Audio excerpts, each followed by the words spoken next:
गणेश जी विघ्न विनाशक व शीघ्र प्रसन्न होने वाले देवता हैं। अगर कोई सच्चे मन से गणेश जी की वंदना करता है तो गौरी नंदन तुरंत प्रसन्न होकर उसे आशीर्वाद प्रदान करते हैं। वैसे भी गणेश जी जिस स्थान पर निवास करते हैं उनकी दोनों पत्नियां रिद्धि तथा सिद्धि भी उनके साथ रहती है।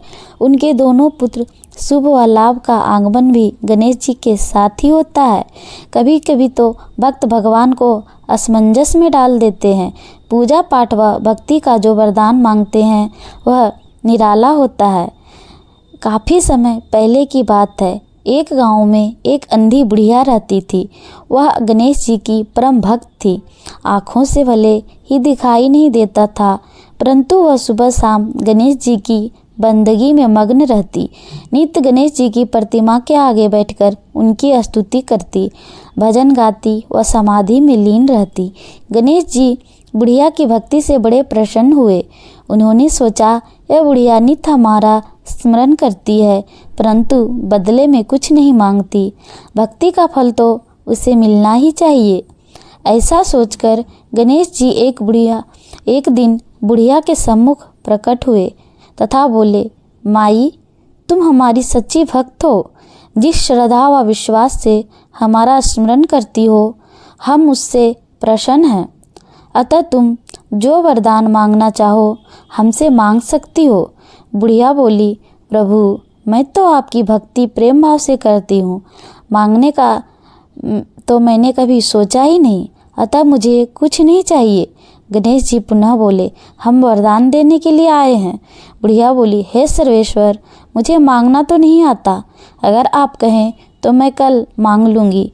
तब तक मैं अपने बेटे व बहू से सलाह मशवरा कर लूँगी।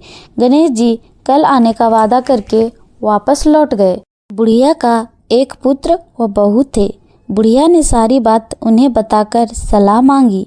बेटा बोला, माँ, तुम गणेश जी से ढेर सारा पैसा मांग लो, हमारी गरीबी दूर हो जाएगी, जब सुख चैन से रहेंगे।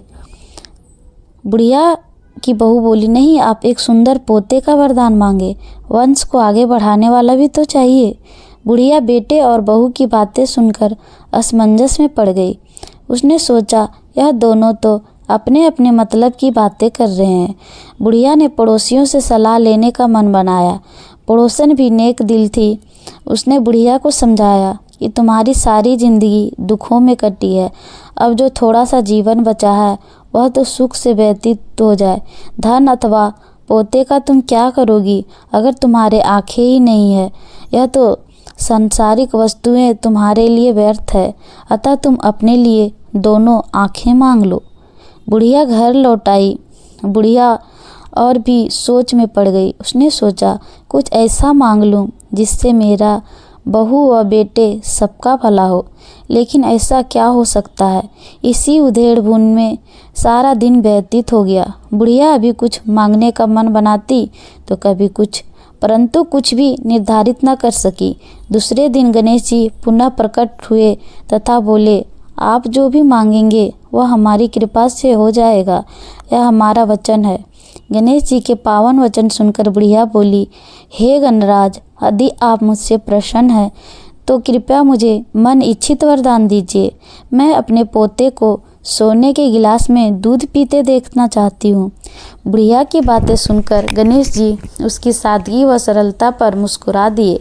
बोले, तुमने तो मुझे ठग ही लिया है। मैं तुम्हें एक वरदान मांगने के लिए बोला था, परंतु तुमने तो एक वरदान में ही सब कुछ मांग लिया। तुमने अपने लिए लंबी उम्र तथा दोनों आंखें मांग ली है। बेटे के लिए धन व बहू के लिए पोता भी मांग लिया। पोता होगा, ढेर सारा पैसा होगा, तभी तो वह सोने के गिलास में दूध पिएगा। पोते को देखने के लिए तुम जिंदा रहोगी, तभी तो देख पाओगी। अब देखने के लिए दो आंखें भी तो देनी पड़ेगी। फिर भी वह बोले, जो तुमने मांगा वो सब सत्य होगा। यह कहकर गणेश जी अंतर ध्यान हो गए। कुछ समय पाकर गणेश जी की कृपा बुढ़िया के घर पोता हुआ। बेटे का कारोबार चल निकला तथा बुढ़िया की आंखों की रोशनी वापस लौट आई। बुढ़िया अपने परिवार सहित सुखपूर्वक जीवन व्यतीत करने लगी। फ्रेंड्स, अगर कहानी पसंद आई हो तो एक लाइक अवश्य कर दीजिएगा और नई कहानी के लिए हमारे चैनल को सब्सक्राइब कर लीजिए। मिलते हैं फिर एक अनोखी कहानी के साथ, तब तक के लिए बाय बाय।